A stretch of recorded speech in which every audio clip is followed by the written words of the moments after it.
I'll put it a bit higher. Okay, so as you heard, he was testing the mic, so he's very keen, so we'll let him backport his drivers in real time. Yeah, hi, my name is Hauke Mertens. I'm working on the Linux driver backports project, and today I want to present you how to backport drivers from the Linux mainline kernel to older kernel versions. Yeah, I've been working on this project since, I think, 6 years or something like this. It was started by Luis Rodriguez. Yeah, and yeah, the problem is often the development in Linux goes on in the mainline work. So if you want to use new features, you have to use a more recent kernel version. But often you're stuck with some old kernel version, like when you get your board support package from your system on a chip vendor and they just support a 3 years old kernel version or something like this. Or you are using an enterprise Linux distribution like Red Hat Enterprise or something like this. They are also every time using pretty old kernels, at least when you compare it to what you can download at kernel.org. So when you want to use most recent drivers to get support for the new fancy hardware or to get support for new features in these drivers, there's a possibility to use your old supported kernel and these new fancy drivers. The Linux Backports project first started at Compat Wireless, so it was focused on wireless LAN drivers.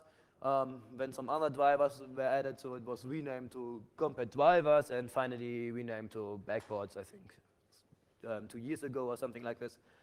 Currently we support backporting drivers from the current Linux Next tree or the RC kernels from Linux to every kernel version between 3.0 to 3.19. The last time I checked it was about 700 kernel modules. But we do not support all drivers on all kernel versions. I think for 3.0 it was about 120 modules there. So sometimes it's hard to get to backport them because some changes are done in some internal kernel subsystem which we cannot backport the interface. We cannot backport the interface. So if not that many people are interested in this stuff, we just skip it for that kernel. Currently it contains wireless LAN drivers, that's the main focus, but also IEEE 802.15.4 drivers, NFC drivers, Bluetooth drivers, media, so that's DVB-T, camera, and so on, vWAN, so UMTS and this stuff, and some Ethernet drivers. But we also would like, if you have some other different drivers from different areas, feel free to send some patches and and at best also maintain them. So when we are switching to a new kernel version, mostly something breaks, depending on how complex the drivers are. When you want to use it, we provide tar molds on our website. You can just download them and build them against these arbitrary kernel versions we support. We are releasing tar molds based on the Linux Next tree, so the most recent stuff you can get, the RC kernels from Linux and some stable kernels. It often takes some effort to switch to a new version, so currently we are behind, I think, 3 weeks or something like this. I hope I can catch up in the next few days.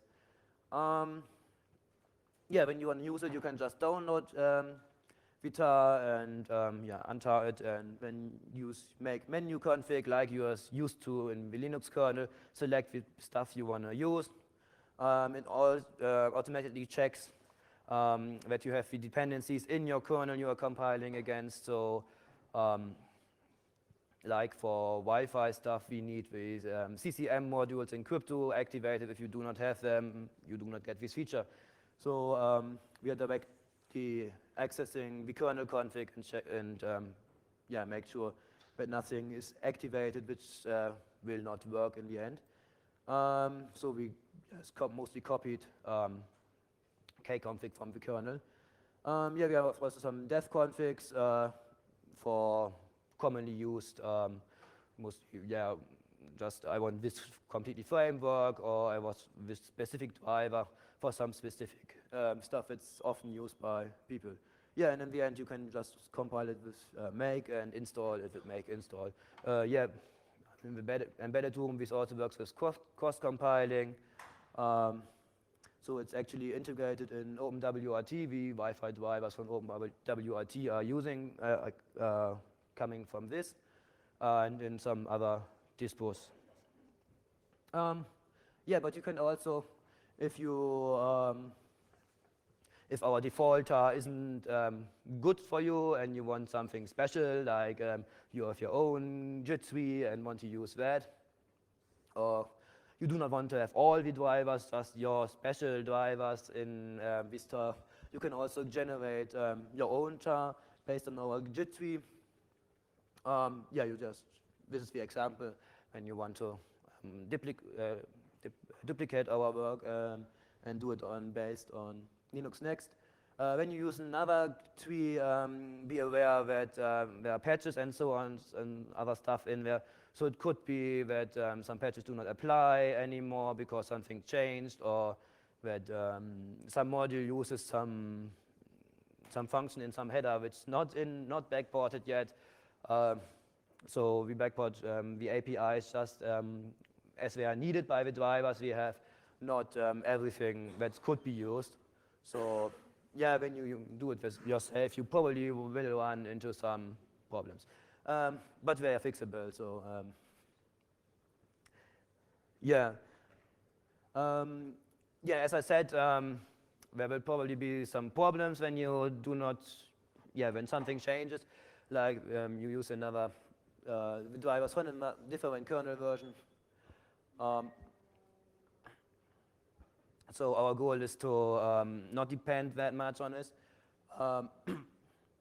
We have some our goal is not to have to fork the Linux kernel, or yes, to fork the drivers, or to fork as, yeah, to not copy manually less code as you can. So the process is copying, when we generate such a driver, we copy this stuff automatically from the Linux kernel, apply some patches on it. We have some semantic patches. With that, it's possible to take in, to use this C structure, so like change, rename some member in some struct and so on. We could also do it with a normal patch, but when it's done in 20 different files, it will be a huge patch which will often not apply anymore because some Linux kernel developer changed something, like they often do. Yeah, so we try to do some stuff which affects lots of files to put into semantic patches, but there are also normal patches. But in general, patches are bad. We try to put it in most of the stuff in header files. Yeah, some header files are just copied from the kernel. We take the driver from, like when we are copying the subsystem, like the make 800 2.11 subsystem. We're also copying their headers because we want to compile against it, but we cannot copy the headers from like the network subsystem, which is in the Linux kernel, because then, yeah, like a struct, there would be a, when we, yeah, think about, we have a struct in the recent kernel, and the driver would compile against it and take that member A is at offset 12, but in the mainline kernel it's at offset 8, yeah, which will cause some problems and everything will blow up. So we have to be cautious. So what structures and so on we can copy into backports. Yeah, we have a nice way we more or less try to extend existing headers, like when there's a new function added to include Linux kernel.h.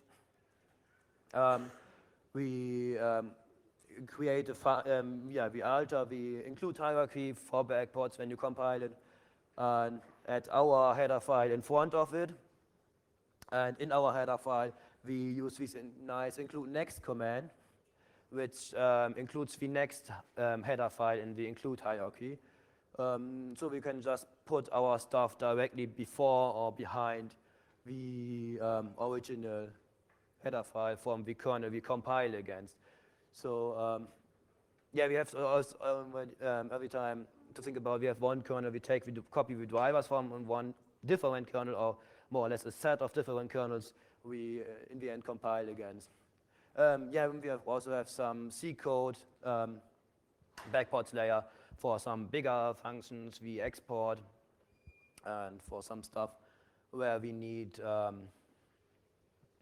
to have some static variables and so on in the code.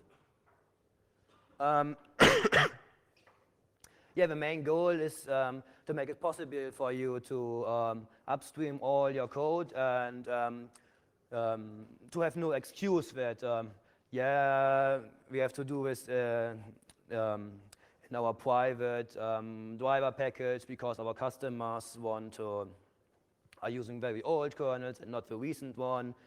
And so that's not an excuse anymore. So you can work on upstream, and yeah, use this to provide your customers with your upstream driver working for older kernels your customers are actually using. And also on the different other side, when you are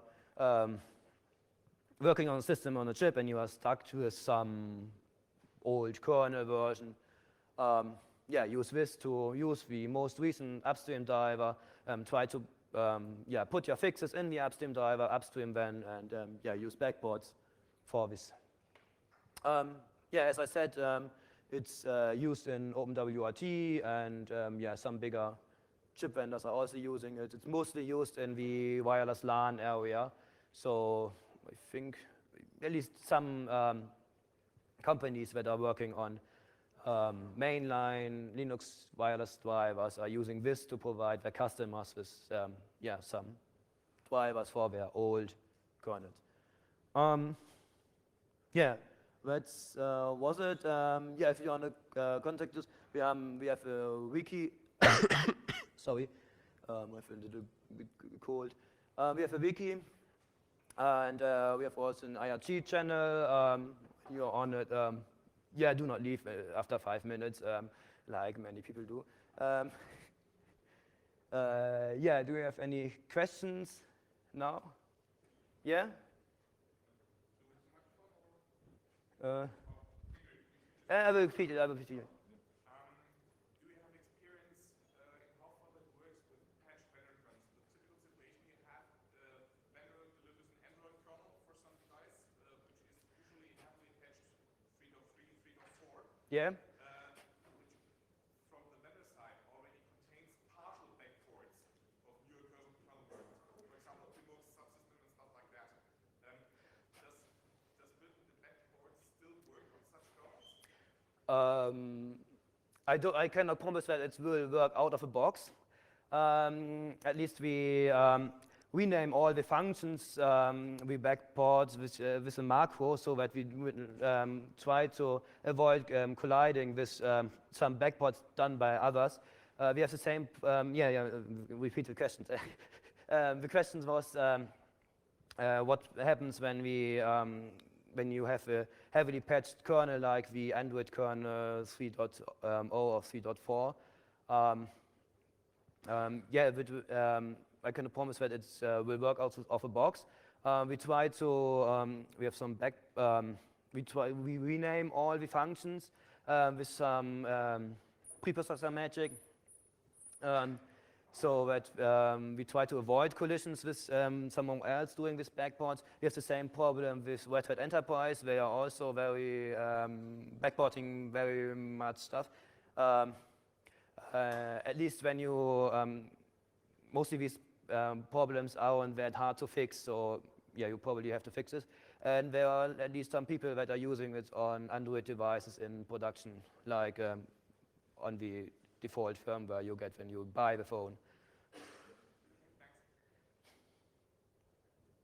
Yeah? Yes, down here. Is it for all drivers? So, is backporting? Yeah, the question was if this was for all drivers. Currently, we only support Wi-Fi, Bluetooth, NFC. I think there was a slide. Yeah, these NFC, Bluetooth, and some stuff. We had some for some time. We had DRM drivers, so for GPUs and so on in there, but it was very, very hard to maintain them because there are lots of changes and the DMA system changes, and they are heavily depending on new APIs in the DMA system. But generally, it's probably possible to include, to backport all drivers, at least when you have as a module. And yeah, there are also some approaches to make it possible to do it in kernel. So yeah, it's possible. So not by default, but you have to extend it. Yeah, in the middle. Sorry, I did not completely get how distributed in per kernel tarballs or one tarball fitting all? The question was if we distributed it in per kernel tarball or one tarball fits it all. The answer is that we have one tarball that fits it all. So in the build process, it checks what kernel it currently compiles against, and so we have one tarball that fits it all. And there are some extensions in there to also fit some Red Hat Enterprise stuff and this. And yeah? I'm wondering if you also backport something borderline with other environments like KDBus. For instance, it could be a problem in the short term to have KDBus on older kernels. If we were to adopt new system D, for example, we wanted to rely on KDBus for the line of the common system. Do you plan on backporting those things as well, or do you already do?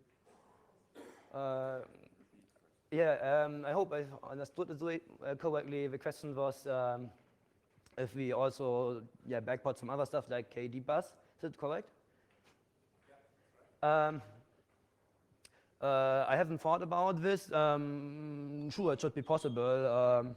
The main focus was at drivers, but as long as this is a module, I don't see a problem with it. And as long as it does not depend on some fancy in-kernel structure chains that are in the kernel, like the memory management system or something like this. So we cannot backport the memory management subsystem.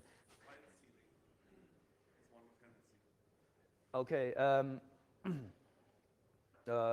Yeah, I don't know if it's probably somewhere in the internals. So the question was file sharing could be a problem, but. Yeah, I think that's not possible to backport files. I haven't looked into it. I just assume that. Yeah.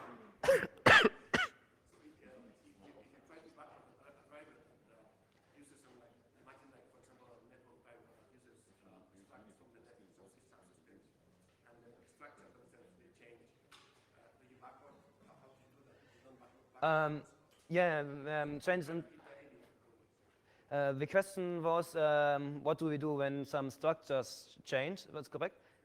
Yeah, that's always a problem. Like for the IEEE 802.15.4 subsystem, there was a change done so that now I think in the SK bus is a new member, and when we are mostly stuck with this. So we cannot alter any structures that are also used by some other kernel subsystem. That's impossible. We just could try to revert the change so that the new driver doesn't need this structure anymore. But that's a problem. What if the driver really needs the change? Then it's not possible. When we are So if you really need this change, it's not possible. Yeah, because the kernel depends on the offsets being like it wants this. You could change your kernel you're compiling again. So when you're on an embedded device, it's always possible to alter the structure that's in the kernel and recompile it. But our goal was to also support like the enterprise kernels as they are shipped as binaries. Yeah, here. What about device tree? So your driver is device tree, for example, and you have to backport from 3.3 to 3.0, where you don't have any more device tree. The question was, what about device tree? I haven't thought about when this could be a problem. I don't know. Maybe some drivers use, for example, information taken from device tree. So how do you manage that? Yeah, as long as the kernel we compile against supports device tree. Okay, then so if the kernel does not support device tree at all, then yeah, it doesn't work. So at least I haven't tried it, so it could be, but yeah, I assume there must be something that passes this device tree and so on, and that won't be there, so yeah, it won't work.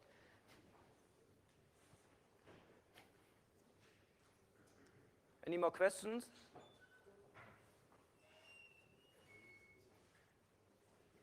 Yeah, I think it was it.